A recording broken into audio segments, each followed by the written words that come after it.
How's it going? Welcome back to That's the Angle. And today we are joined with the first guest from Craigslist, Mariam. Yes, that's me. And this is so random. So, guys, I think I have to give you like a little bit of context here Mhm. as far as what is going on. So, there's a separate video which you can see up here if you want. But basically, I had the fun idea to post on Craigslist. I'm looking for a podcast guest, and I just put on that Craigslist ad. I put just looking for someone interesting. Let me know why you should be on the show. And so through that late night baked adventure with my friend, having just a good idea, we went through them, and you can see that in the video as well. And here we are now with Mariam. And so it's Mariam and Brian Green, and Mariam's the first person I'm talking to. So what's going on, Mariam? How are you? So far so good. Apparently, I'm an interesting person to talk to. So yeah, that gives me like some sort of self-confidence boost in those days where everybody's like, I don't know, questioning their life, questioning their aspirations, questioning what is happiness, what is. So yeah. Yeah, I mean, it was at least an interesting email. I'd say out of all the emails, it's definitely probably the most interesting. Oh, thank you, thank you. You I know, like it.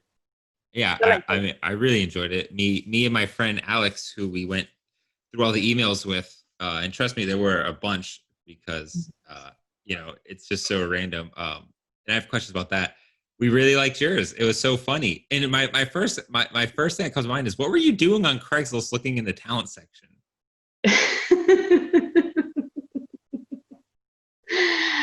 I mean, I don't know. I'm always like looking for new things to try. Don't have like necessarily like especially like right now. You really want to try new things. That's like the right time to try new things and think outside of the box Yeah. and like see, because like now everybody's not everybody, but I think most of the people are trying to reconsider like how they want to do things on a professional level or a personal Hmm. level or whatever. So that was like my how I how was that was like the mindset. It's like, let's go and see. Yeah, I mean, it's like you're always curious, like who's looking at the Craigslist talent section, you know? Oh, yeah. Listen, don't judge me, but I've done a lot of things. Let me tell you, one of the gigs I've done is like to be like in an What? auction and like to try to be a buyer in an auction. So, Wait. You said you hosted an auction? no, like the host of the auction hired me to pretend to be like one of the potential buyers of the auction, and I was kind of raising prices and stuff on people. That I that's don't an know, I don't know interesting if it's gonna gig. get me in trouble to say that, but hey, I did it. You are you saying you scammed an auction via a Craigslist ad? Yeah, but they hired me to do that. It wasn't my idea. So every time someone bought something, it was your job to like be like bid you up a little bit more. Yeah, like, That and we have is like so we have to messed agree up. on a code and a stuff like that. How when to rise the price, when well, like he was like, we had kind of the sign language to. I don't know what I'm talking about it right now, but It'd hey. have been really funny if you were the person who's like, give me $1, give me $2, $2, who give me $3, $3. Was it one of those auctions? No, no, no. Actually, it was like a fancy auction. It was like, like Oh, for arts and, like very expensive thing and Persian carpets and stuff like that. So I had so like to dress up and you did. stuff. Oh wow, you showed up for it and everything. Mm. So, what did you think when you saw my Craigslist posting looking for a podcast guest? Actually, I've done that before because I've seen like I went through the channel and I saw that you've already interviewed Martin Amini, who is Oh, like I was gonna ask you about a that later. yeah, that like I've done that before, so I was like, okay, maybe I should uh, just try to share my perspective. I am like a social, by my comedy, I think that I'm a social commentator. Well, I'm not that important yet. I don't have big platform or anything, but I'm always willing to share, my perspective, my opinions, So stuff you're a like that. comedian. Is that what you do? You're a comedian? Yeah, I'm not as established as like Martin, but Uh-huh. I'm trying to get there. Yeah, because Martin, he was in LA at the Laugh Factory doing like a bunch of crazy stuff. Yeah. He's like one of the, the biggest name of the DC scene. I mean, he's down to earth, very accessible and everything, but he's still like Martin. Yeah, he's doing pretty crazy in his own right. I mean, Mhm. it was pretty funny that he moved back home considering everything going on. Yeah, he went to LA and then it's like got there and then just went right back just because of COVID, shut down everything. Yeah, but actually, if it wasn't like for COVID, I wouldn't be back to DC neither. I would be still in LA because I myself moved to LA like Oh in wow. last November, like pretty much for the same purposes, like because I wanted to like start a career in comedy and acting and all of that. Also, just like to have a change of scenery because I kind of got fed up with the DMV lifestyle. Oh, so you went out to LA to pursue the comedy dreams as well, because I guess you and Martin did it at the same time. Is interesting. Yeah, but pretty much we're not on the same level yet. Like I was trying to start from scratch over there, which is not really a good Ah, idea. Um, like in at the end, it's not really a good idea because you want to go to LA when you're already established somewhere, and you have like an offer or something. You don't want to go there and start from scratch. oh, so you didn't do any sort of like DC gigs before that. It was just I want to I be a comedian. Like, did you even know you were funny when you went to LA? Like, did you even know you were funny? Yeah, actually, yeah. I did some.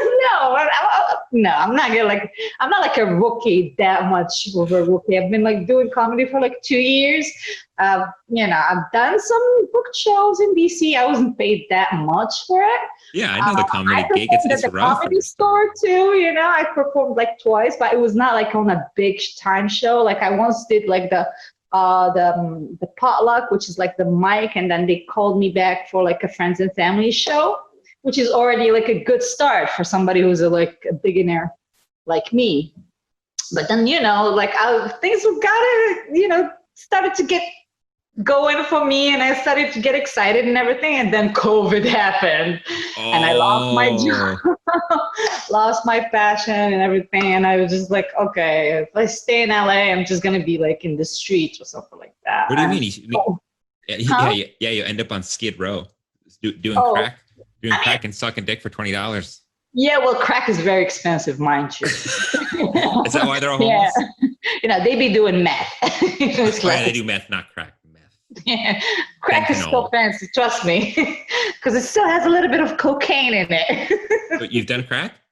Well, I had like crackhead friends. Oh, you've crackhead friends.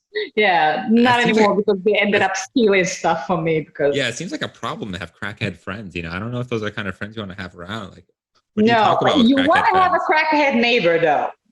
Crackhead neighbor? Yeah, Why a crackhead neighbor? because they shoplift. They'll steal you some shit. Yeah, I know they're gonna shoplift and gonna sell you like very expensive stuff for nothing.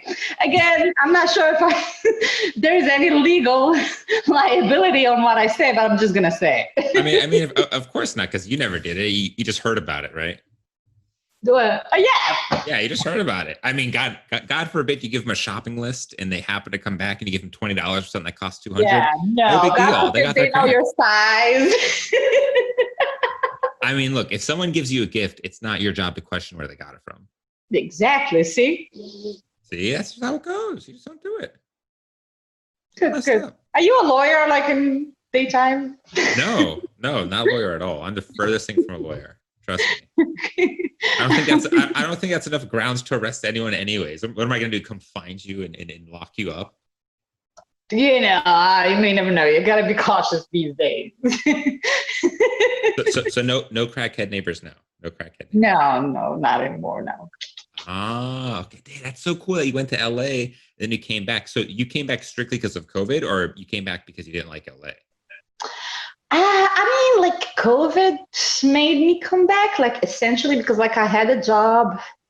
and like all the comedy things, and like all of a sudden all the comedy clubs shut down. I work in the restaurant industry, so like all the restaurants shut down too. And I was like, okay, I'm not gonna stay here by myself. At least like DC, I have a certain support system. You know, I have like friends, acquaintances, stuff like that. It's my, like the DMV in general is kind of my comfort zone. It's smaller. It's, you can move around easily than like LA. LA, like, it's like wild.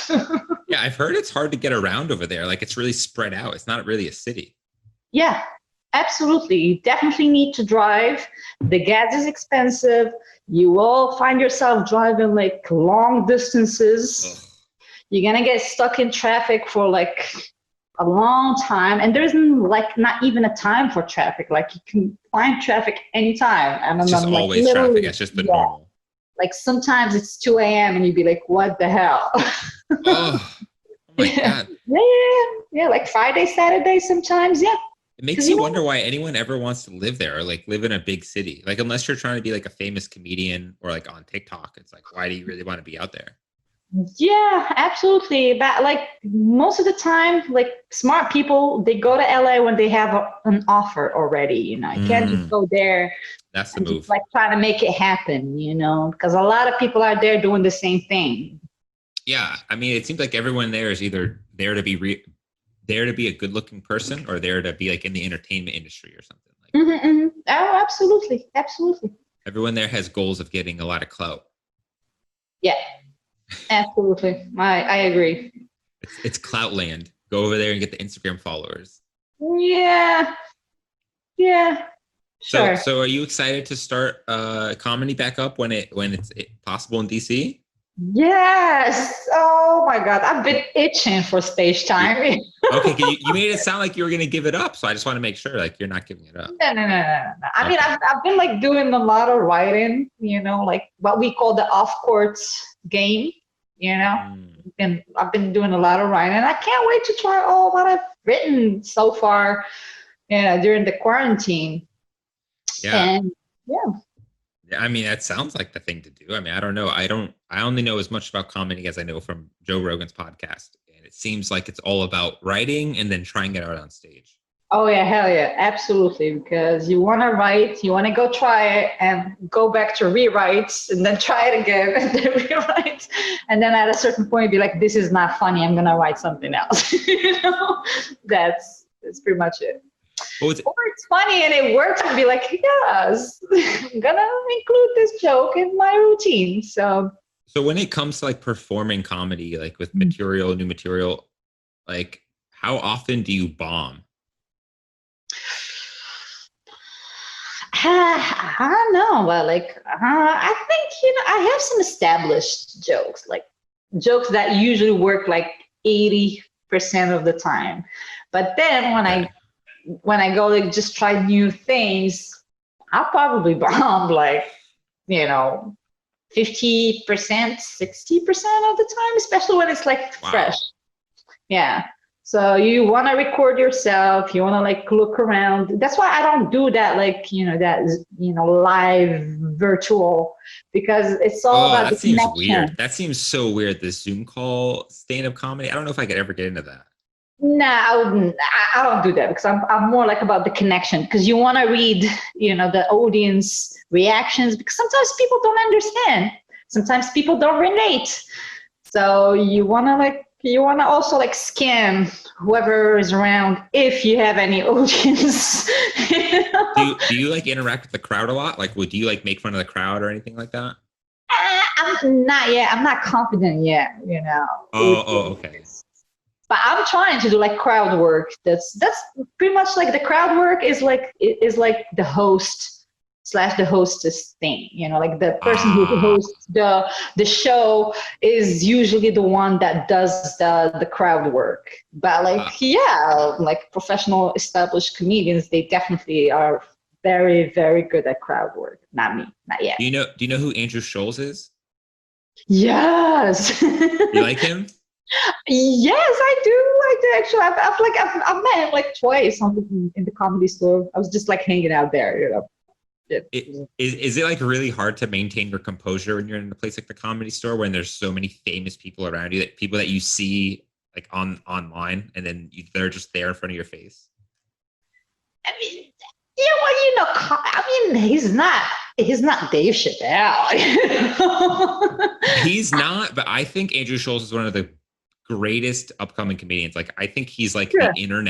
he's like the internet's number one comedian. Like Dave Chappelle's like the world's number one comedian, but Andrew Yeah. Schulz is like the internet's comedian. Yeah, I mean, yeah. At first, I don't know. I don't feel like, yeah, it's like, I'm going to get nervous around him. When I first saw him, I was like, that's Andrew Schulz? Yeah. I was not even sure. And then I wanted to talk to him, but at the same time, like, I felt that it might be awkward, or it might like just come off as a groupie or something like that. But then he's quite accessible, actually. It's like down to earth and everything. So it did not make me like nervous or something when I just said, "Hey, I like what you do." I'd be so nervous he was gonna roast me. You just start roasting my man bun or something. Oh no. Like, there's one thing that is good also about, like, there's a thing that does not really exist here in DC, but I want to like really bring this concept here to DC. It's like roast battles. Oh, I've heard about that. Honestly, I don't think DC could handle that. I think DC people would get so upset. True. Like, people are like, I want to see it. Trust me. I 100%. I want to see some roast battles. Like 100%. I would personally love that. But I think the people in DC would get so offended. They'd be like, "Oh, did you just make fun of his race? Did you just call him gay? Oh my God!" Like, I honestly feel like that's what would happen.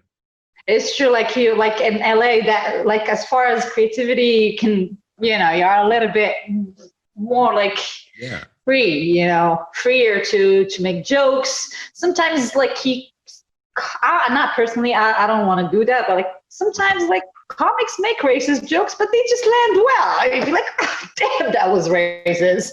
But hey, I don't know. I'm personally against like policing the free speech of arts. Yeah. 100%. I mean, especially with comedians, but even just day to day. But comedians have to have that pass. Yeah, because like I feel like it falls under catharsis. This very old function of theater. Which is like, you go there, you tell your sins, and by telling your sins, you tell the sins of your society too. Which like I heard like some savage jokes about pedophilia, about like, girls talking about cutting themselves, like stuff that, like nobody would talk about in DC. Like, I definitely agree with you. Like, DC people are a little bit, they take themselves a little bit seriously. but that's where the skill is as a comedian. It's like, if you could make a pedophile joke funny, then it's like, props to you. Now, unless you're Shane Dawson, then it's probably not going to age well. But like, if you're on stage making like bad jokes, or you're making jokes about bad things, but they're funny, it's like, yes. But if it's a racist joke that's not funny, it's like, oh man. Oh, that's a killer for sure. Like, no, you don't want to do that. You don't want it to not land well, because you're going to be like, even in LA, you'll definitely get put in a category labeled. So, yeah. So what exactly is a roast battle? For people who don't know, who are listening, what exactly is a roast battle? So roast battle, like two comics basically, or two, it depends, or like two teams, and they just like roast each other, they just make, jokes about each other. And as you said, sometimes it's always like, like one person that represents a certain identity and the other person represents like the total opposite. So we always make it like this clash. Like, you'll probably bring, like, for example, a liberal against a conservative, or you're gonna bring like a straight man with like a queer woman, or like something like that. It's always, and then it gets like ugly. Yeah, I feel like they could get very ugly and personal, but it'd be hilarious. Yeah, actually, yeah. But I don't know. I think we should, like, Oh no, 100%. You should do this. I just know that the first people that show up to that show are not going to know what they're in for. They're going to be like, oh, a roast battle? This sounds good. And then they hear like fat jokes or fat shame jokes or like Asian Exactly. jokes or black jokes. And they're going to be like, oh my God, Miriam's a monster. Make me famous. Like, I'm sorry, F your feelings. I don't know if I can curse, but hey. No, you can say whatever you want on this podcast. It's fine. Fuck your feelings. So, yeah. I feel like it's the attitude you have to have, but also what? Yeah, I forgot. Well, no, I feel like it's the attitude you have to have if you're gonna like be on stage, putting your jokes out there and being. I think it's like you can't care about what the audience thinks. Now, you probably hope they think it's funny, but like that's probably about it. Yeah, I totally agree. Like it's like, nah, we're out trying to laugh. We're just trying to like have a good time. It's not real. It's a joke. Can people just take a joke without being, Has that happened? Have you ever been on stage telling a joke and then someone from the audience was like upset? No, not really, because like usually I told you, like when I talk a lot about things that from my my own personal experience, and most of the people, they will laugh in general. I try to make it relatable, but I wouldn't necessarily try to attack anybody. And I don't think I wouldn't care. And if anybody would interrupt me or like heckle me or anything, I would definitely, I would really serve them.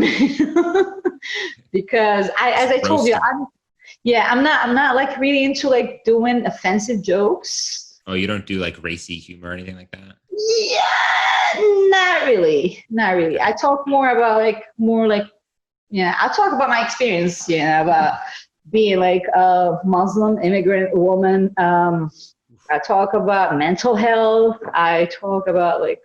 You got all the minorities working for you. Yeah, not really. No, I meant like being like an immigrant Muslim woman, like as far as like intersectional feminism goes, you're living pretty high on that bracket.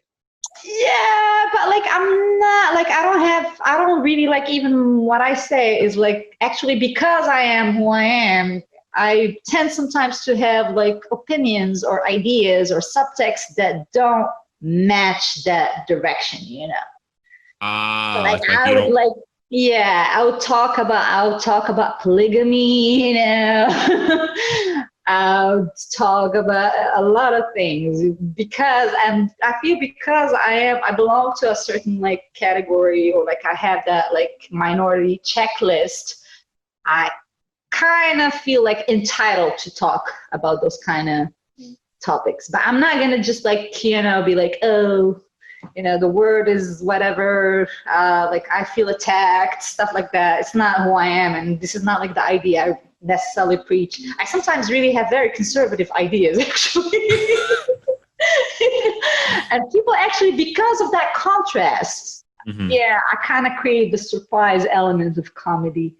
You get to get away with it. You're not just I'm giving you my tools right now, Bruce. I mean, it doesn't matter. You're not telling me any jokes, so it's fine.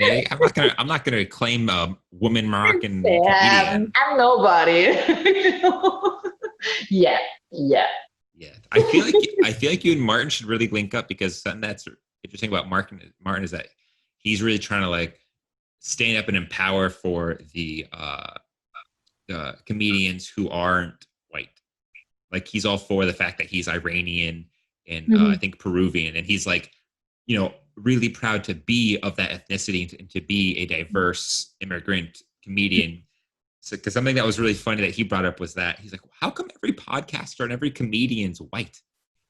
He's like, I want to be the what is he, the Peruvian Joe Rogan. Or you can just be Martin Amini. Why do you have to be like somebody? Oh, well, he was joking about that. That. But I feel like you should link up with him. He's doing these. Have you seen what he's doing? He's doing the backyard comedy shows. I didn't know about that. I should probably, yeah. I actually might go this weekend. In the back of his house in Maryland, he set up a stage and cameras and lights and everything, and he has an audience, and he's doing every weekend, like I guess two shows a night, or sorry, a show every night on the weekend, and it's just comedians performing in front of a crowd. Okay, I didn't know that. I didn't know. I should probably go check his Instagram to see. Like, Ah, oh, thank you. Thank you. I'm gonna yeah, go check maybe I could link something like, hey, I know another ethnic comedian. it. Ethnic. Oh my god, I hate this word. Like, Oh, cool. Huh, yeah. so you said you've been living in DC for almost 6 years, Yes. and you came from Morocco before then? Mm-hmm. Wow. What made you come to DC? School. Mhm. School, yeah. I came here to like as a student. So like I came here for my master's, but then I graduated and like, my life took me in different path. Like I was just expecting to have like, a master's degree and have like a 9 to 5 job. And then I came here and, like it's very stereotypical, but I kind of like rediscover myself in the United States, what I really wanted to do, and how I perceive freedom and everything. So you totally thought you were gonna have like the safe American dream job route of like become a Exactly. doctor, get the master's, 8 years, Yeah. put in the time, make a bunch of money, be happily ever after. Yeah, But then somehow like the marriage, the kids, the dog, the barbecue, all that shit I used to see on the Hollywood movies, but no. And then what happened? You got baked and changed your Money. mind. It's a lot of mortgage and a lot of credit. But yeah, you put yourself in debt, make a lot of money, buy some more nice things, get some more debt, live happily in debt ever after. That's American dream right there. Yeah, but no. Wait, so what happened? So what happened along that journey that you decided to switch it up? So it's just like a little bit of frustration. DC, it's just a little bit difficult to be like a foreign national and try to like make it in the job market, even if you have work experience, because like the thing here in the United States, we don't really consider anything you did outside of the United States. Like it doesn't have any credibility for like employers. Yeah. And like the thing is, like I had to graduate with a master's and still take an entry level job, because that's like as I've been told, that was the only possibility for me to like work myself up into the corporate ladder. And I was like, fuck that, I don't have patience. And it was like stressful, and you get paid peanuts, and you still have to prove yourself, and you have to work overtime and all of that. And I was like, no. And you were going to do medical? No. Actually, I'm in business. I have an MBA, Master of Business Administration. And like my background is marketing communications. So, and nobody trusts somebody to do marketing with an accent, apparently. I'm not going to lie. You're kind of right. It's almost like there's like some weird feeling where you feel like they don't get the culture.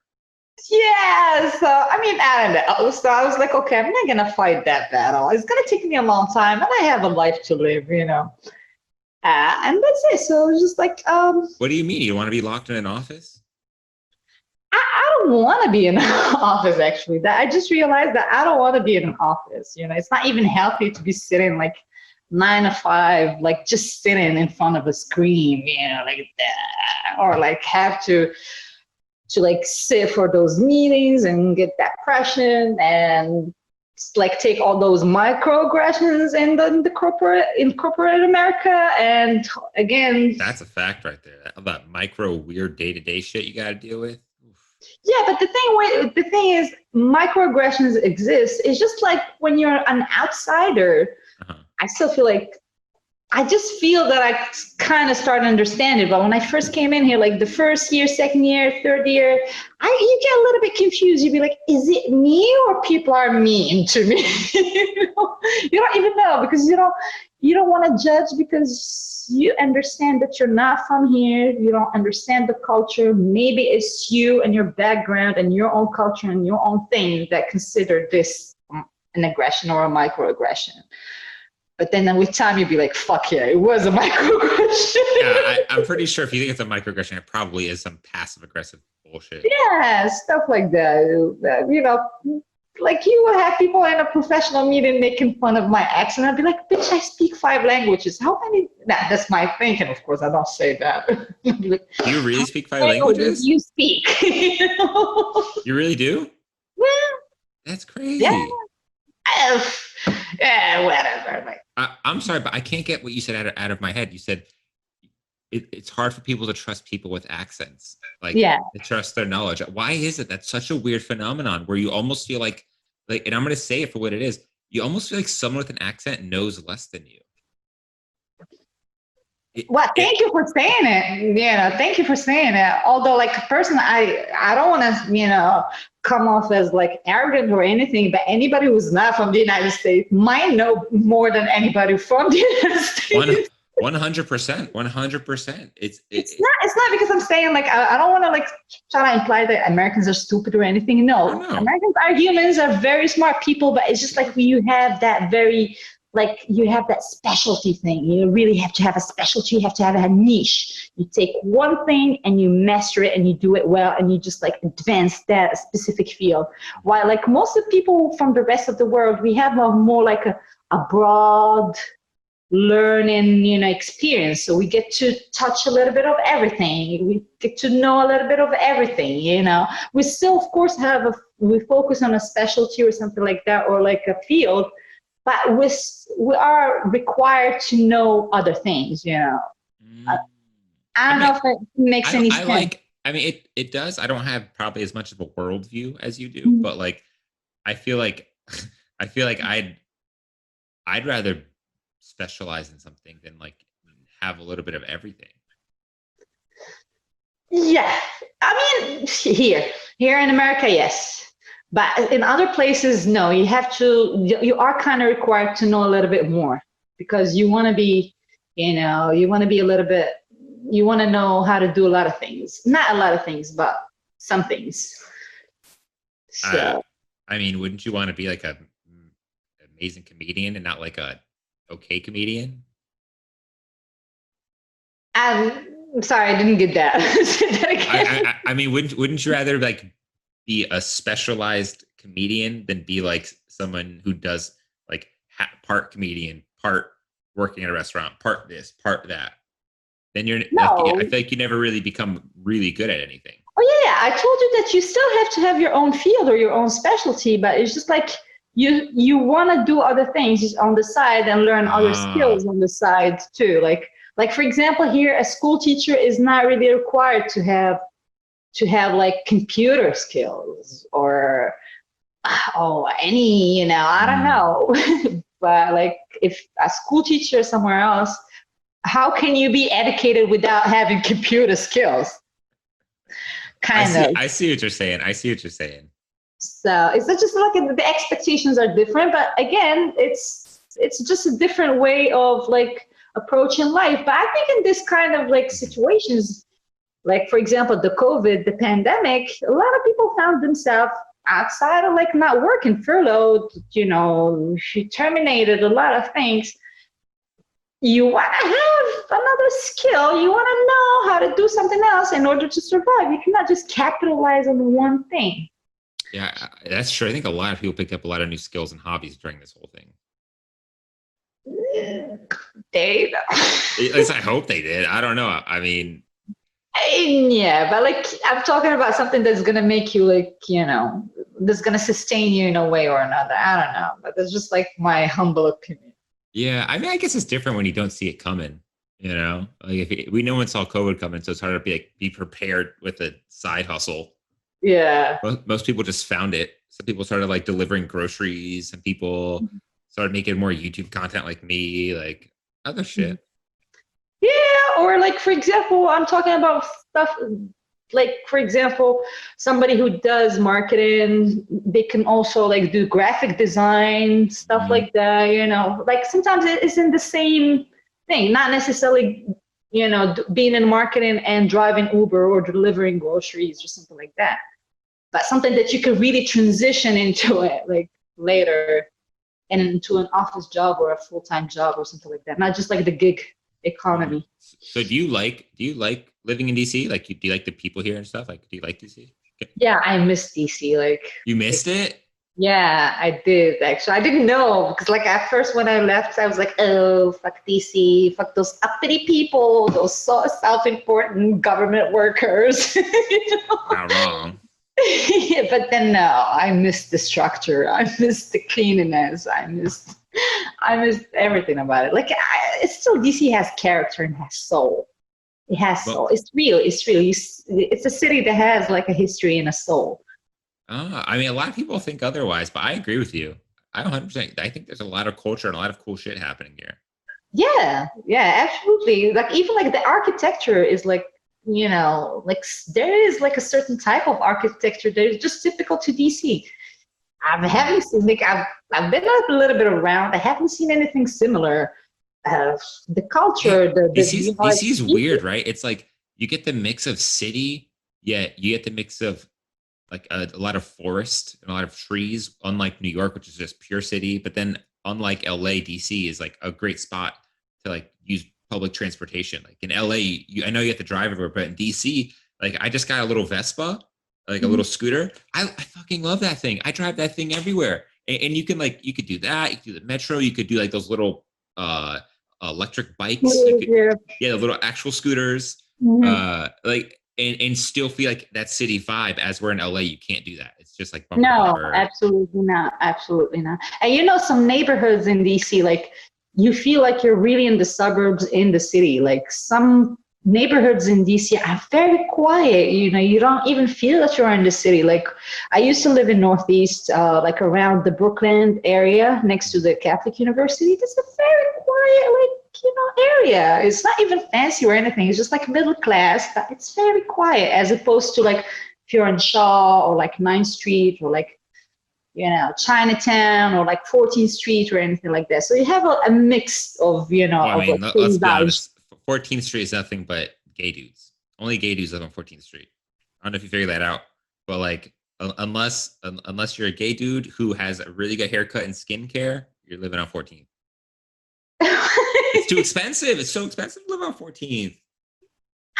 Well, it depends on what part of 14. Like That's Columbia very Heights is true. not that expensive, a little bit, if you're going more like, Petworth or like Brightwood or something like that, that's not expensive at all.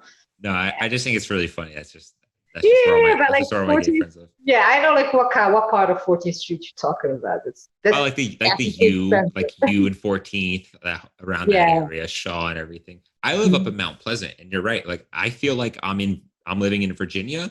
Yeah, if I Mhm. go like 3 blocks down, I feel like I'm right in the city. Yeah, yeah. Oh my Like God, Columbia Heights. That's like the best spot. I love Columbia Heights. no Like, one's talking about that, but Columbia Heights, Mount Pleasant, Parkview are like, if you ask me, if you're moving into DC, that's the best places to live. The yeah, best they're places to live. underrated for sure. Like, and also like, the kind of crowd in there. Everybody lives in there. You have like a very diverse, like ethnical pizza, like mosaic in there. Like you have all type of people living there, and you have groceries. You have like good, like, cheap, yummy food. No, seriously, so Shopping. where I live in Mount Pleasant is actually historically a Hispanic neighborhood. So right where I live, just like this one street, Mount Pleasant Street, it's Uh-huh. like Hispanic restaurants, little bodegas, like Uh-huh. little store, Pulserias. yeah, puzzerías, all that stuff, and Oh, it's just oh. I love it. It's just I never knew that this culture existed in DC. I thought it was just white people and black people. Well, I thought it was just mostly black people, but it turns out it's not. Yeah, no. And there's like a farmer's market too, like not far from the area there. So Yeah, I go to it every Saturday. You know, yeah. Cool. wear my stupid mask outside. Oh my god, I can't. Ooh. Oh my God, I don't want to talk about the mask. But look, did you see what DC's like health experts said about the COVID cases? I Mm-mm. I can't believe this. Like, I don't care what side of political you're on, but I can't believe this woman said this. She said that there is no link between all of the protests and mass gatherings and then the spike in COVID cases. I was like, are you stupid? Like, I'm not even a doctor, and I could at least put that together. Shoot, I was like, this felt like a political move. Like, oh, Of like course. I Of was course. like, Like there are double standards. Like, like even the media when they were talking, I mean, I am not talk hey, like just for the record, I'm not against the protest or the movement yeah, or anything like I'm that. not Hey, either. I'm not Yeah, mad. it's just like how the media, like, portray different stories. Like in the first, like the protests, yeah, go protest, nothing about like anything, COVID related, or any like, critiques, or like criticizing people for protesting during a pandemic. But at the same time, when like Trump was gonna hold a rally, now we're gonna be like, oh, Trump is gonna hold a rally during Yeah, a pandemic. Again, I'm not doing like I'm not doing, no, the no, apology of Trump. we're just pointing out obvious things that people don't want to admit. That's exactly what it is. Trump's holding a rally. He's gonna spread COVID, but all these Yeah. hundreds of thousands of people protesting, it They're doesn't not. exist. They're all wearing their mask perfectly. Yeah. They're all freaking health experts who take vitamin D every day and they won't spread it. It's like, Well, guess what? Like the World Health Organization, this just like they're just now like, admitting some evidence that the COVID is, the coronavirus is like it gets transmitted airborne. So like, what next? We're gonna just walk out with hazmat masks? well then, Dr. Fauci actually said that the mask outside don't do anything. Outside of what? I'm sorry. He said wearing your mask outside actually really doesn't do anything. Like there's no point to wear your mask outside, which is so weird because I don't know if I'm the only one, but it actually pisses me off. Like like microaggression pisses you off when I walk by someone and then they put their mask on right in front of my face. That just pisses me off so bad. Like really? It's like you think I'm dirty? Like you think like you looked at me and decided that I have COVID, and so now you put your mask on? Like I know, like it's such a like a weird move for sure. And like the funny thing, people in their car alone wearing a mask. oh my god. Like why? Did you see the meme about that? The meme? Did you see it? No, I haven't. There was a meme. Okay, it's a thing. We're ready. Okay. Yeah, there's a meme where it's like the meme says dudes who wear their mask alone driving in their car, and it's in the picture it's a girl holding this guy up against this fence. She's got his legs up and she's kissing him. Oh my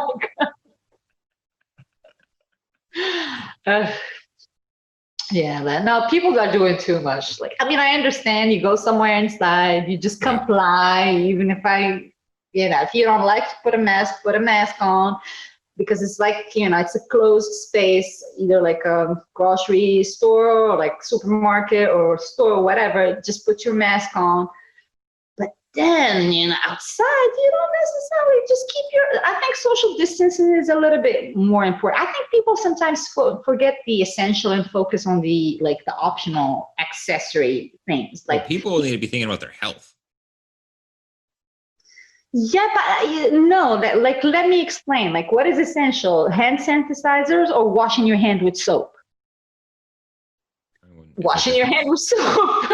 I'm sorry, but in LA, like for example, with the start of the pandemic and the lockdown, the shutdown, and everything, and the confinement and the quarantine, and people just started rushing into supermarkets to buy stuff. Everything was gone from the shelves, toilet paper, hand sanitizer. But guess what? Hand soap was there. Nobody was buying hand soap. Because you can't, which is funny because you're actually not going anywhere. You're literally at home using hand sanitizer. Just use soap. Yeah, just use soap. But soap is better than the hand sanitizer, because the hand sanitizer is just like a temporary thing. Just some alcohol you rub in your hand. I just can't get. I can't get over the fact that the DC's Dr. Fauci, essentially not Dr. but the DC's health person said that, and then the comments were even more stupid. People were like, "Oh yeah, because everyone was wearing their mask, or because of God." Not everybody. Yeah, I'm like, I could probably Google a photo and just see 10 people not wearing their mask. And it's just so crazy that it's like, you're going to tell people that nothing happened from that, but that restaurants can't open, that comedy clubs can't open. Yet you have people who are like shoulder to shoulder, but that didn't spread coronavirus. I mean, it's not even being political. It's just pointing out dumb shit. Yeah, I totally agree. But also, hey, even we have new cases, but how about do we have anybody dying? Even the toll is like going, it's going down. It's not, we don't have that much people dying from it anymore. I don't know, I'm just being cynical. No. Like, You're not wrong. Is that it's actually not killing people like you thought it was. Because I think at a certain point, it's going to be inevitable. Everybody's going to have corona. Like, either you're going to like suffer from it, have symptoms, or just not have symptoms and just carry the virus around. Yeah, and then they come out and say that people who are asymptomatic can't even spread it, but then they say they can spread it, but then they say they can't spread it. It's just like, what do I do? Yeah, exactly. What should I believe? I don't know. I think it's like there are all nothing to be like taken 100% like seriously, because they're still like in the experimental phase. Even that vaccine, I don't want to hear about it because I want to be the first batch. I mean, try it on people first, and then we'll see. I mean, I'm not gonna lie. Like, this is kind of a weird thought, but if there was a situation where I could get like a mild form of corona just so I could get those antibodies, I would do it. Like, if someone's like, yo, if you come here and we'll have a corona person cough on you, I'd be like, all right, let me do it. Because it'd be so funny to like, then you get to walk around like Superman, like, I can't catch corona. Like, you could be like, I got the antibodies, bitch. That's a flex. That's a flex. That's something you're gonna start writing on your resume, I think. I graduated from this, had this experience, survived corona, test positive for coronavirus and antibodies. So I mean, look, I spent July 4th on a rooftop with a ton of people, and I swear to God, I was ready at that point. I was like, you know what, Lord, take me. I'm prepared for it. I was like, I don't care. I was fine. I was perfectly fine. I had a little itchy throat because I smoked a bunch of weed the next day, but like that was it. Here I am talking to you. Yeah, that's what's up. That's totally what's up. Yeah. Did you do anything for the 4th? What'd you do? Did you? I went out actually. Went to the wharf and had like fish and chips. Came back and just watched the fireworks. Okay. Yeah. But usually when like, because unluckily for me, like all my friends, they moved out of DC somehow. We all decided to move out of DC. But we usually do like a barbecue and we go to the pool and do stuff like that, But like, no, this year was kind of alone. I think everyone is just 2020 is like the year of being a loner. Yeah. In a weird way, right? Like 2020 is like the year of just spending time by yourself. Yeah, but fuck that. Fuck being alone. It's like it's not because like I love people or anything. It's just like sometimes you need somebody to check you. Like, it can't just be like having that mono thinking by yourself. Just have that, just your own perspective of things. And you always need like an outsider's perspective. Have you been dating during the coronavirus? No. No? No. Really?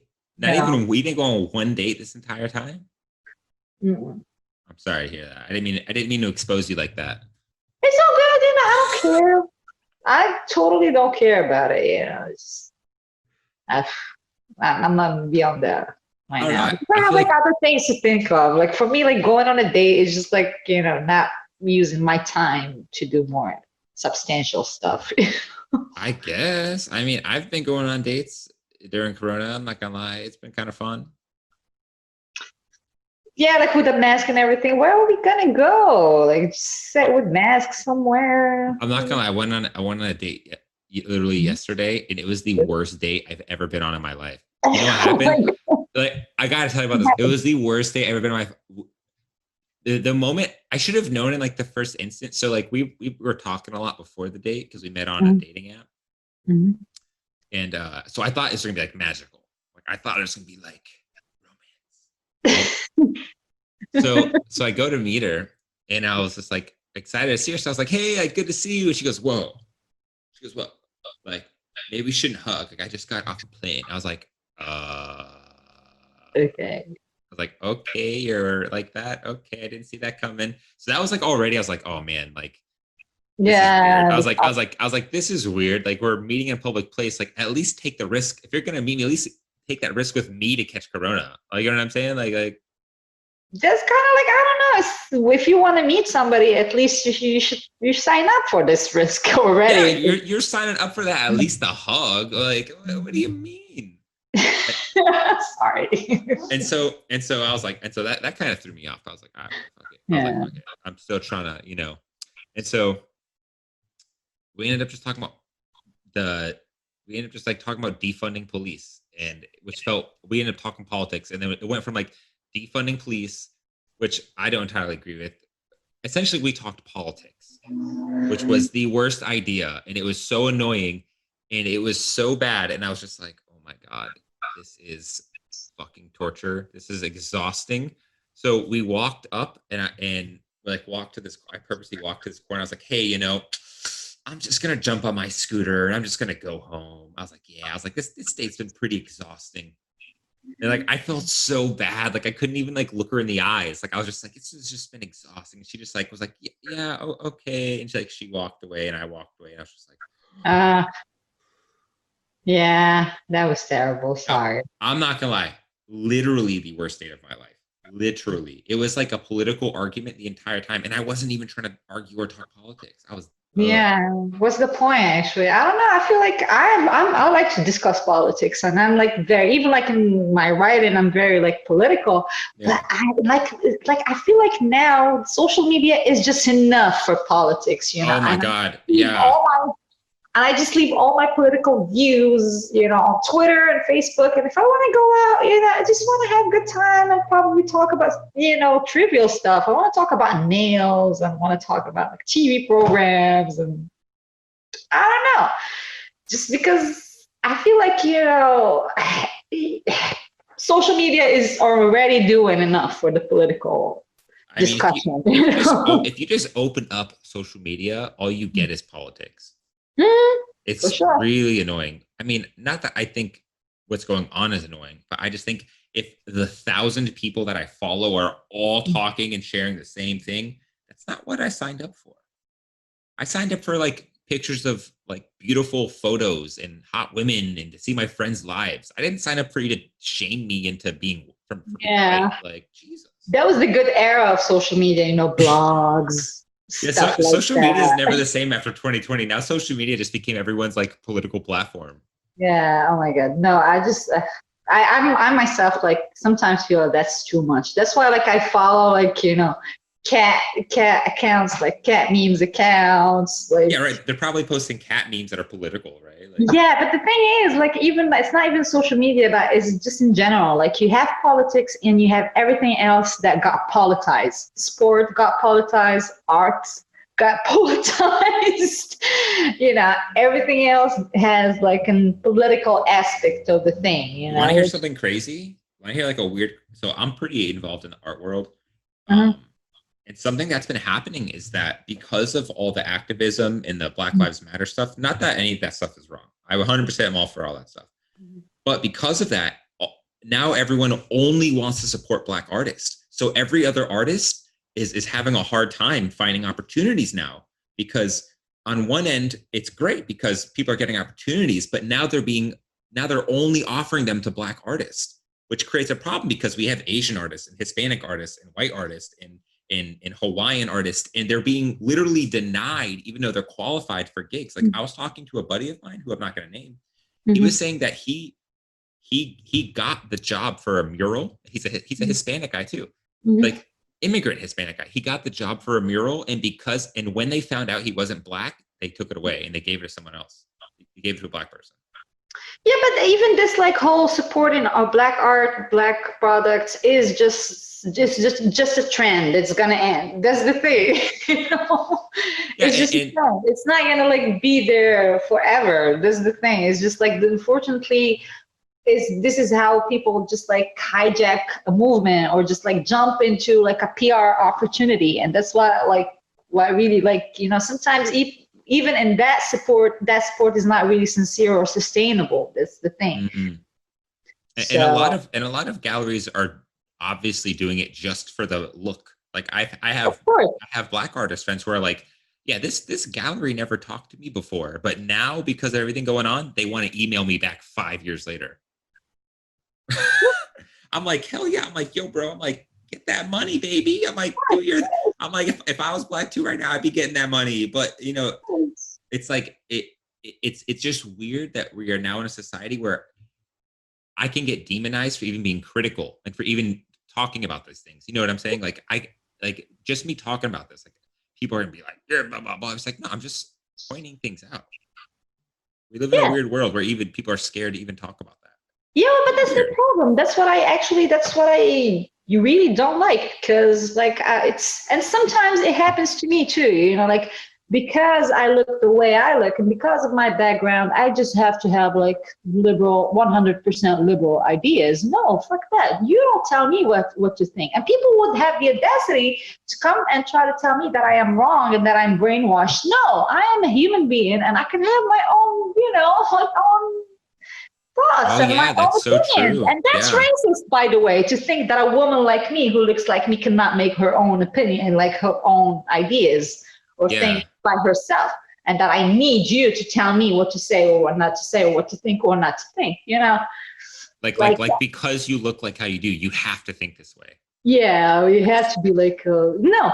As I told you, sometimes like I be on stage, I will have like a super liberal orientation this way, but I will just switch all the way and have a conservative, like take on a specific matter because I believe, a human being is not, it's not like this bipolarity of politics. You can't just be either this or this. And if you So want to be right. this, you have to agree 100% with this. And Yeah. if you want to be this, you have to agree 100% with all what it entails.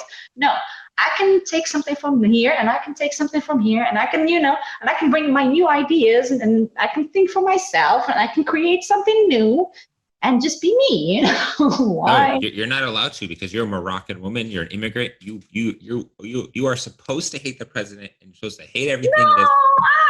exactly. Like these are the kind of things. No, Yeah, you can't just. if you ask me, I think if anyone thinks like that, it's very ignorant and they're not like they don't think hard enough about things. Like if you're Hispanic and you're thinking he wants to build a wall, I automatically hate everything about Republicans and their thoughts and their concern and stuff. It's like, well, I don't know. You should think about things. I don't know. It's just like it's a lot of manipulation, and I refuse. Actually, like I refuse to fall into this manipulation, and I refuse to be silenced. And I respect Mm, anybody who is vocal about who they are, no matter what. true. Like what Right. you're gonna do? You're gonna cancel me? I am nobody anyway. And fuck you. Even if What? I were somebody, just cancel me now. But like maybe in 3, 4, 5 years, people they're gonna realize that it was wrong to cancel me. Well, I mean, And people are it's just getting like, canceled, and people are even scared to say things and like well, fear of getting canceled. Like I had well, guess uh what? This is for me. This is the conspiracy. yeah. Silencing people and telling people what to think and what to say and all that politically correct bullshit. That's a conspiracy by itself. Well, it's That's just limiting interesting. people. Yeah, it is, right? It's like I'm gonna expose you. I'm gonna call your boss. I'm gonna get you fired because you don't think like me. It's like, what the hell is going on here? It's like, wait a minute. So I don't want to align with those people. Like I don't what that you think I should be that? Yeah, the whole cancel culture. It sounds like there's a big YouTuber right now Mhm. who is his content's hilarious. He has done really good work and everything like that. He's been getting canceled. He got violently canceled. Like he's one of the biggest YouTube creators. He's got his channels taken down. He's making no more money from it. They took his job away basically. All the way he makes his livelihood, everything, his makeup contracts, all this shit because of jokes he was making 10 years ago about like pedophilia. But at the time, everyone was laughing and Mhm. subscribing and following for it. But now, 10 years later, people clip it out, and his name's Shane Dawson. Like they're clipping Mhm. it out and they're using it against him to cancel him. And so now it's like what happened was one of the big things was Will Smith's daughter. Yeah. Mhm. He made like a joke about like jerking off to her or something, I guess in one of his Mhm. videos. And so they clipped out the video and then Will Smith's son Jaden and then like Mhm. Jada Smith are all like cancel him, deplatform him. He's fetishizing and making pedophile jokes. I'm just like, come on, like this is crazy. Like this whole you're taking this guy's life away. You know, like what if this guy goes and kills himself? All of you guys would probably say good, but it's like I'm sure I've said some shit 10 years ago that if someone clipped out the beginning and the end, it would make me look really bad.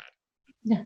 And even if you did something wrong, you still have the right to redemption. You still have the right to change. You still have to, like, in 10 years, maybe you were an asshole like 10 years ago, and maybe right now you're a different person. Like, can people have that right to, like, I don't know, like this benefit of the doubt that they probably not the person they were before or something like that? And just like, I don't know. Yeah, it's just so crazy. It's just so crazy to me. It's like, is that the new normal where people have to tread on ice around each other? It's like, oh, Yeah. right? But Maybe, sometimes, like, it's not innocent. Sometimes they do that. They just like want to dig dirt on you, just like to attack you because you are getting somewhere, because you probably, threatened somebody, like somebody's, I don't know, turf or somebody's money or anything like that. yeah, That's why we try to dig dirt on you to make you look bad or to cancel you, whatever. Sometimes it's even that, it's not like done 100% with a good intention. There's always an agenda behind. So I mean, of course, if someone's making a compilation video trying to cancel you, of course they're going to take the worst things out of context. But it's so funny because as a comedian, you get a pass. You get a pass to say some fucked up stuff. As a normal person, you don't. So it's like, maybe I should just do a couple sets and call myself a comedian. That way I can say some fucked up shit all the time. yeah. Like, it's okay. I'm a comedian. Hey, the Joker, now they made a whole movie about the Joker, that he was just like an innocent human being and he has the right to be an asshole. So yeah.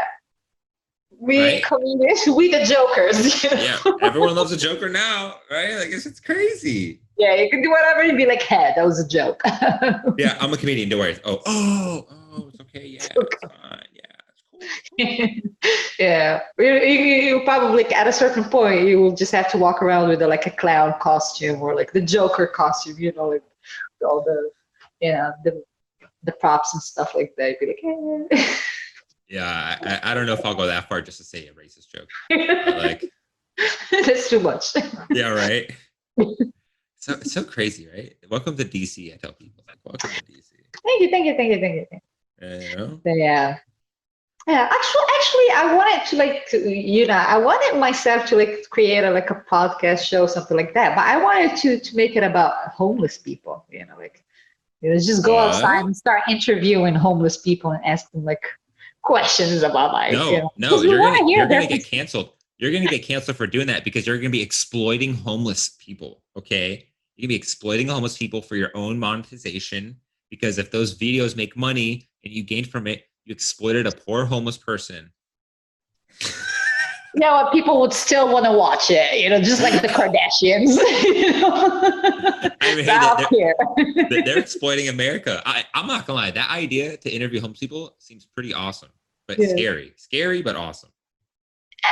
Just go and talk, like whatever, like probably people, I'm just thinking maybe, they have something to share with society. They probably been there because of something. Maybe they have a lot of, lesson learned and stuff to share with people.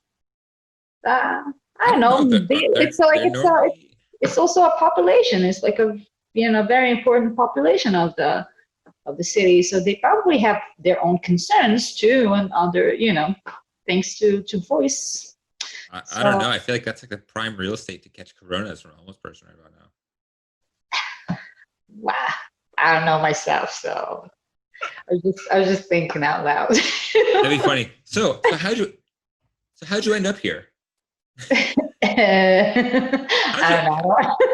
I don't want to make a joke out of this because that's gonna be really bad. How'd you end up with meth mouth?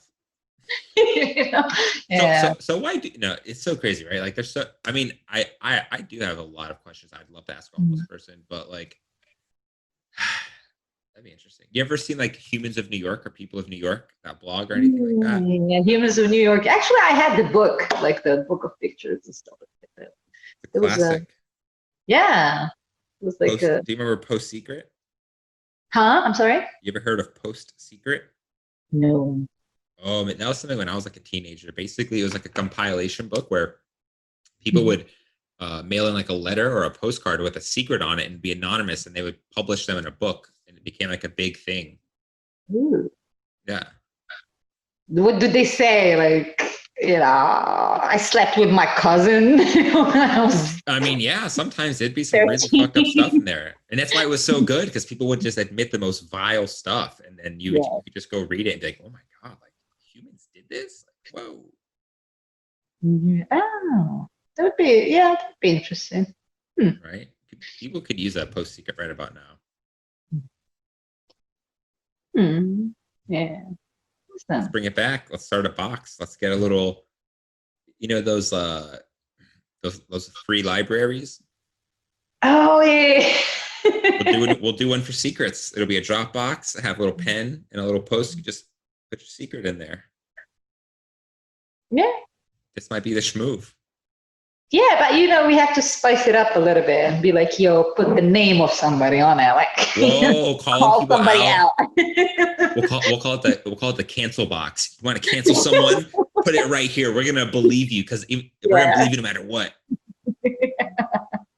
something like that. Yeah, just like because people would be like waiting. Oh, does somebody say something about me? I have to check. There's an app for that. It's called I think it's called Nextdoor, or it's called like Local Nextdoor or something. So it's like an app. It's like the Mhm. biggest app, and basically you go on there and it's not anonymous. Like you have to use like your real name and like Mhm. verify and stuff like that. But basically it lets you get into like a public message board for your local community. Oh, okay. So like my buddy, for example, he lives in Columbia Heights, and he went on there and he was uh, like, fireworks at 4 a.m. is ridiculous. And then people actually got back on there and they were like, how dare you say that? That's DC culture and all this. So I'm like, oh my God. Or like people can like talk about people. So I'm really worried that someone in my building's talking shit about me. I'm kind of scared to go on there. Yeah, that They're, would be epic, actually. I would actually, I personally would be curious to know who's talking shit about me when they say. right. And your name's there too. It's not like it's anonymous. Your name is there. Interesting. That's like a very interesting. Yeah. Maybe Right. you should ask people to send you stuff like that, send you secrets. Then you're gonna read them out loud or something like that. You're gonna have like, maybe like a 10-minute, 15-minute of something like that. I don't know. Yeah. Maybe like an anonymous podcast. I mean, for me, this is like new for me. This is like a whole funny joke. Essentially, it's like I'm interviewing a random stranger off Craigslist. Like See, how stupid yeah, is that? How much of a baked idea is that? And look, you've been awesome, adventurous, especially that adventure, Craigslist has a reputation. right? Like I mean, like you could have been completely batshit crazy, which would have been just as funny, See, right? yeah, you see. I mean, yeah, like be adventurous. Like life is not worth the fear. Fear is Right. not a good thing. Yeah, you'd be like blocking yourself in fear, but like. Yeah. So what other talent gigs have you done on Craigslist? Ooh. Then like weird talent. No, I Yeah. didn't do Well, no, anything. I just Actually, let me tell you something. Just like it's not that I'm like kind of like a prude or anything like that. I used to be like promoter for a strip club. that's interesting. Mm-hmm. What is Like that? a What does like that like entail? a fancy strip club, the ones that we call gentlemen's club. Oh, is it difference? Yeah, it's like fancy to say gentlemen's club, than strip club. So But like I used to be a promoter for one of the the like the fanciest one here in DC. which I one's would that? like go and just promote the place and give promo cards to people, talk about it, try to get uh, get like people to come to the club. Of course, men. We would Would you target have to convince them? Would you have to like be like, we have the nicest asses at this club? Like, is Yeah, that what you because would do? I will have the girls with me. I'll have like You from would? Yeah, we will have promo girls. We will have some of the dancers, the entertainers, with me and stuff like that. And yeah, we, of course, we have to dress a certain way, dress to impress, stuff like that. So you guys would hit the streets with you and your entertainers and just like, come to the Yeah, club tonight. but we have a certain target. We're not like looking for anybody, for the average Joe. So we would Not go. me. Not me. It's not that. It's just like we would go to like fancy places to look for people, and sometimes we have to do it on the low because if like the people like of that establishment find out that we are doing promo for another place, they would just kick us out. So we would be very discreet and we just go somewhere and like pretend that we are like regular patrons, but we would just choose where we're gonna sit.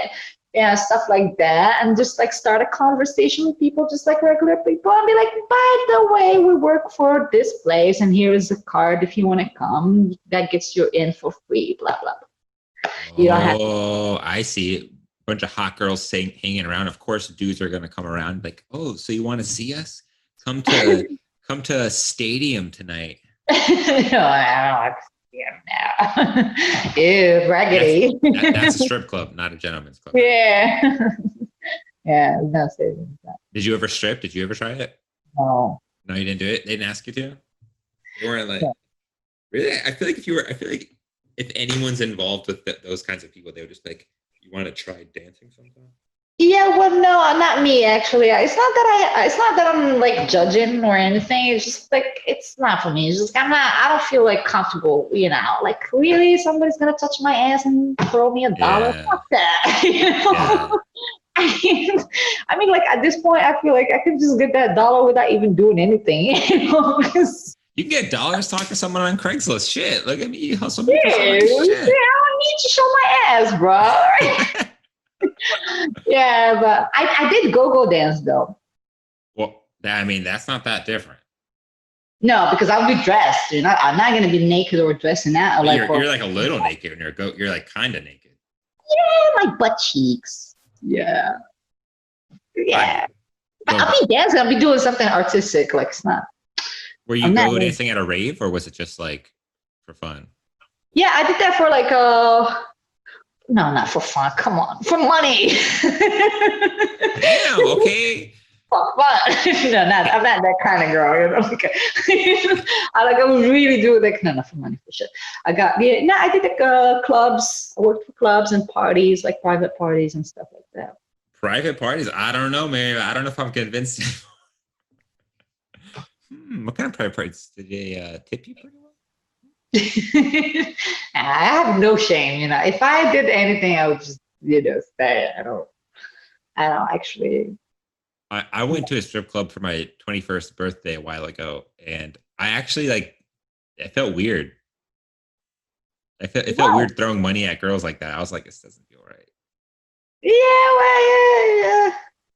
I mean, I don't know. At this age, maybe, but like if you get a little bit older, you would understand. Probably. What do you mean understand? I mean, I get it, but at the same time, I was just like, oh, this is weird. This is like someone's mom. Like, this is like, ugh. Like, that girl's got a kid. Have to be older. When I get older, then all of a sudden I'm like, yeah, I'm paying her bills, baby. Like, yeah. I just probably you will appreciate it better. Let's say. I appreciate some ass clapping. What are you talking about? I appreciate all that stuff. But not giving the money, though. See? Exactly. That's the difference. That's a big difference. You don't want to pay for the entertainment because you don't think it's like a legit entertainment. No, I felt bad. And then, you know what the worst part was? The worst part was at the end of like the song or the dance, they have to like collect the money. It just looked bad. Like these poor girls are just like, okay, we're done. And they're just like sitting there, just like raking it in. It just felt so like degrading in a sense. I was just like, it's still. It depends, but like for example, that fancy place I used to work at, they had like specific people just for the raking of the money. The dancers didn't do that for themselves. They just leave the stage and just go. I'm not gonna lie, America would be a better place if like prostitution was legal. Yeah, sex work definitely. I'm pro sex work too. Yeah, definitely. This city, like there'd be way nicer people if like dudes could just get that out of their system. Yeah, well, Yeah, exactly. Sometimes people, they just need like, Women busting. too. Women too. Yeah, women too. Yeah.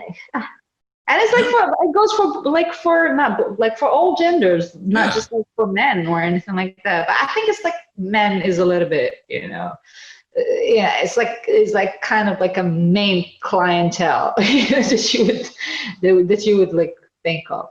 Well, Like because women don't have problems getting laid. Men have problems getting laid, not women. Women can just like walk down the street or like open a dating app and it's like dudes just piling in. But then there's like, huh? yeah, well, no, it's not that. It's a myth actually. It's like because like women usually they we yeah, I mean, yeah, anybody's gonna want to like, as you said, like just like you go on an app and I think, but sometimes it's like you will worry for your safety. You will at least want somebody you would like to have sex with, because not True. all the men you're gonna go encounter in the streets or on the apps, you're gonna like them. And sometimes even you like them, you meet them, you get turned off, and women get turned off easily because like the sexual desire for Facts. women, it's not the same as men. Like men are so binary, and sometimes I wish I was a man, yeah. Because like I don't know, we don't fuck for the same reasons or for the same. I guess when you put it like that, it makes a lot more sense for women to hire a stud sex worker because one, no attachment, and then two, he probably knows what he's doing. You know what I'm saying? He Yeah. get the job done. And he probably does not have a problem taking directions. Yeah, or he's just like, you know what? Like, you hired me through my agency, and my agency completely says I'm safe, I'm clean, Exactly. I'm professional, right? Like, I guess there's a lot of upside there, and then you could go back to being the hustle and grinding comedian. You don't have to like sit through a 2-hour boring ass dinner to get to the fun part. Yeah. And you know what? Sometimes when you like women, that's the thing is be like, yo, women they be like, playing games and stuff. And you know what? A woman goes straight to a man and be like, hey, I want to have sex with you. They like most of them, they get like, they get weirded out and they don't want to have sex with you. They be like, why is she so Actually. It's a big fact, actually. You're like, wait, what's wrong? Like, exactly. the first thing is like, wait, what? Yeah, and they'd be like, oh, girls are sneaky, blah, blah, blah. They want to play games. But because we have to play those games, we can't just offer ourselves in like in a silver platter like that. Nobody's going to take us. I mean, you're not wrong, actually. I think about it. Most girls that have like thrown themselves at me, I'm like, I'm going to pass on this one. See, even if she's hot, even if she's cute, even if whatever, even if she offers to pay you. Wait, I've never had a girl offer pay me to have sex with. Okay, okay. That'd be fire. That'd be fire. I'm not gonna lie. It depends on how much. I'd probably jump. Yeah, you gotta be bragging about it. How much are we talking here? Let me see. I don't know. Yeah, I think like an hour, 18 minutes, something like that. So I'm just checking on my. Wait, what? I think we're talking about two different things. What? Oh, I thought it was like how long we've been talking. Yeah, I know. Oh, how much we talking? Like, okay, like how much you want to get? Oh, you can negotiate your own price. Yeah, throw me a number. I'm gonna run it through my mind if I would do it. For what? For what specifically? Like if a girl's like, I'm gonna pay you to have sex with me, like. Okay, so it's just like per orgasm or per night or. Just like for a great for night. An hour. I guess until she came or something. Yeah, I guess until she. Or just an hour. You just give her like an hour of your time. Yeah, we'll say an hour. Jesus, you're really pricing this sex work out. Jesus, I was just thinking a good. All right, damn.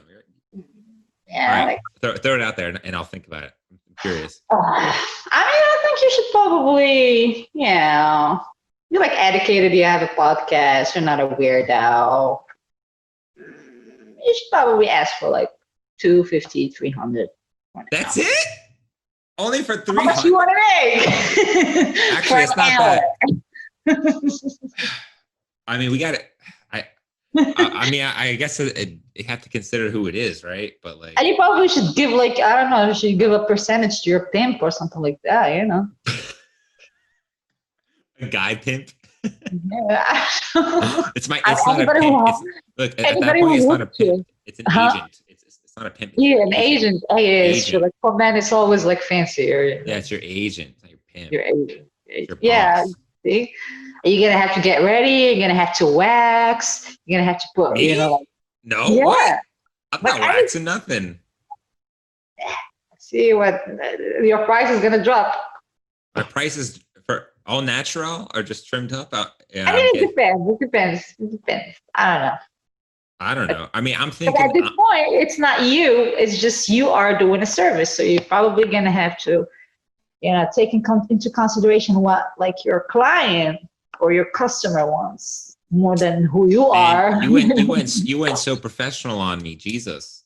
I was just thinking like there's some weird middle-aged woman sees me, some young stud. She's like, "I'll pay you to bang me." I'm like, all right. Oh, that's And a sugar mama. yeah, like a Okay. sugar. I'm thinking like, how much would I really do that for? Like if I wasn't attracted to her at all, like if I was like she's like kind of overweight, not that attractive, like how much would I really do that for? 300 doesn't sound that bad. I I could. mean, actually, you can get a little bit more if it's like a Yeah, sugar mama. It's like a yeah, long, long make term. 4 or 5. Yeah. Yeah, 4 or 5. Yeah, I mean, yeah, you Uh, can get more if she falls in love with you and she likes you and she's desperate and you're her only option. So, and uh, especially if she has money and she can afford it, she'll definitely, yeah. it would just weird me out. If it was like some fat chick and she's like, "You got to go down on me, baby." I'm like, oh, get the snorkel out. Get like, all right, here we go. Oh my god, no, come Look, on. it's Corona. It's Corona time. It's tough times for everyone. Sometimes you just gotta do what you gotta do. Mhm. I hope no one actually thinks I'm being serious here. No, Unless I'm being serious. You never know. You never know. Slide my DMs. It'll be all good. yeah. But Mariam, it's been a pleasure just shooting the shit with you and talking to a complete Yeah. random stranger off Craigslist. I never thought you'd actually be a good guest, but it's actually been a lot of fun. Thank you. Thank you. I We- really enjoyed the conversation and, thank you for having me. yeah, of course. We've been talking Make me about plenty of famous. shit. Hey, you know what? After this, you never know. I'll have to slide in Martin's DMs like, hey, I met an ethnic female. Yeah. Please. You're gonna be very helpful. I'm gonna flex on him and be like, I myself was a guest on that podcast. So I'm as important as you, Martin. I'm being completely honest. I can't promise you I'm actually gonna do that, but I think you should actually DM him or like email him or something. Like he responds to his DMs and shit. So yeah, absolutely. I mean, I've met him before. I can like eventually be like, hey, this is Mariam. I've met you at Big Hunt, blah blah blah. So yeah, I'll definitely try this out. And thank you for having me. And I can't wait to have it so I can share it. awesome, guys. Well, that's it. That's the angle. Hope you enjoyed this most random podcast. It was fun. So if you want me to do more of these, let me know, comment, or if you're listening, DM or do something. I don't know, but let me know if you liked it.